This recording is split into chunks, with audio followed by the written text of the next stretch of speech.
नमस्कार दोस्तों, मैं मनीष शाही थर्ड आई एस्ट्रो रिसर्च सेंटर की सीरीज़ में आपका फिर से वेलकम करता हूं। आज हम बात करते हैं एक बहुत ही सेंसिटिव टॉपिक के बारे में और बहुत ही ऐसे टॉपिक के बारे में जिसके बारे में बहुत सारे लोग क्वेरी करते हैं।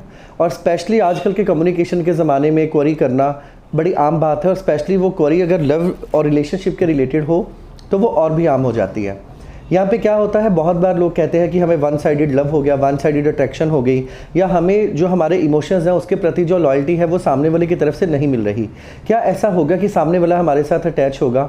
क्या ऐसा होगा कि हमारी कंपैटिबिलिटी अपने पार्टनर के साथ हो पाएगी? ऐसे कौन से योग होते हैं, उसका हमें कैसे इंटरलिंक करना होता है, आज हम उसके बारे में बात करेंगे। देखिए, हमें ध्यान रखना होता है कि हमें जैसे पता भी है कि हमारा जो फर्स्ट हाउस होता है ये हमारे सेल्फ को रिप्रेजेंट करता है। तो हिमसेल्फ और हर सेल्फ के बारे में अगर बात करें तो ये फर्स्ट हाउस होता है। और किसी भी चीज़ की जो अट्रैक्शन है वो हमारे ब्रेन से, हमारी सोच से स्टार्ट होती है। अगर हम अपनी सोच के बारे में बात करें, हमारी सोच जो है वो 5वें घर से आती है। तो 5वां घर जो होता है ये लव का घर होता है, ये लव का, हमारी बुद्धि का घर होता है। तो जिस इंसान के प्रति इंसान अट्रैक्शन में आता है वो उसके दिमाग से निकल नहीं पाता। इसका मतलब उसके दिमाग के अंदर वो चीज़ बड़े अच्छे से बस जाती है। तो पहला घर जो होता है ये नेटिव के हिमसेल्फ और हर सेल्फ को रिप्रेजेंट करता है। 5वां घर लव को सिग्निफाई करता है। अगर हम ओपोनेंट की बात करें या लीगल फिजिकल रिलेशन की बात करें वो 7th हाउस से आती है। तो 7th house is the house of opponent. तो इसका मतलब जब कभी भी लगन का रिलेशन 5वें घर के साथ और 7वें घर के साथ होगा तो ऐसे जातक का अपने ओपोनेंट के साथ लव हो जाएगा।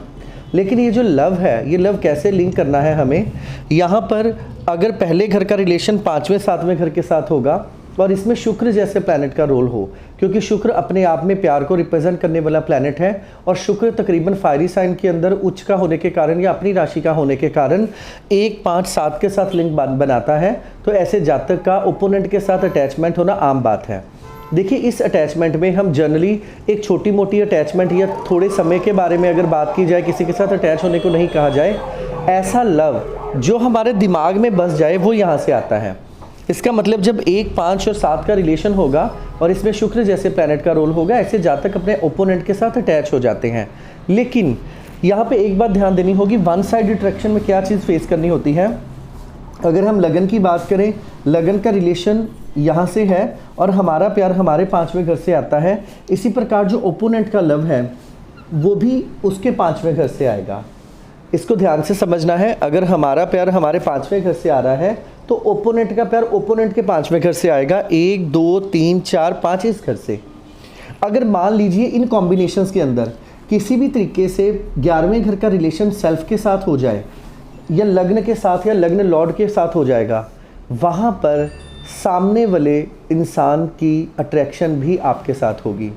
अगर मान लीजिए किसी भी तरीके से 11वें घर का रिलेशन लगन के साथ नहीं हो रहा तो ये ऐसी वन साइडेड अट्रैक्शन होगी जिसमें आपको सामने की तरफ से लॉयल्टी नहीं मिल पाएगी।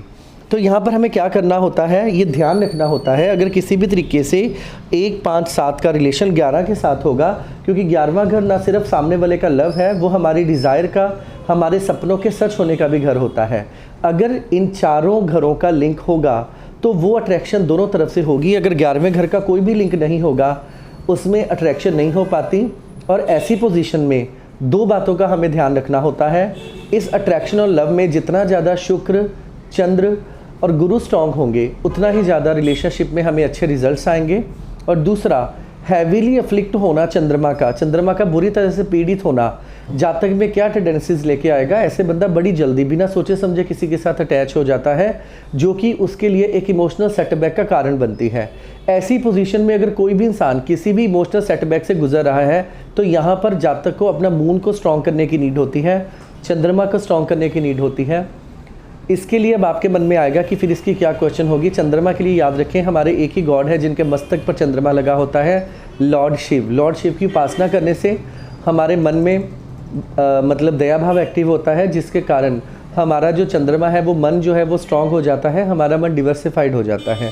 तो यहाँ पे ध्यान रखें, अपने मन को कंट्रोल करने के लिए, न सिर्फ अपने प्यार के लिए, दुनिया में हर चीज़ के लिए लॉर्ड शिव की उपासना करें। और ये ध्यान रखें, अगर 11वें घर का लग्न के साथ कोई रोल नहीं है तो ये वन साइडेड अट्रैक्शन मानी जाएगी। तो इसलिए आप इन छोटे छोटे योगों को अपने होरोस्कोप्स के ऊपर लिंक करते रहें और ध्यान रखें कि इन प्लैनेट्स में जो रोल है वो प्लैनेट्स का होना बड़ा ज़रूरी होता है। यहाँ पर कई बार क्या होता है, हम गुरु को लिंक कर लेते हैं। देखो, गुरु एक स्पिरिचुअलिटी का कारक है, गुरु एक धर्म का कारक है।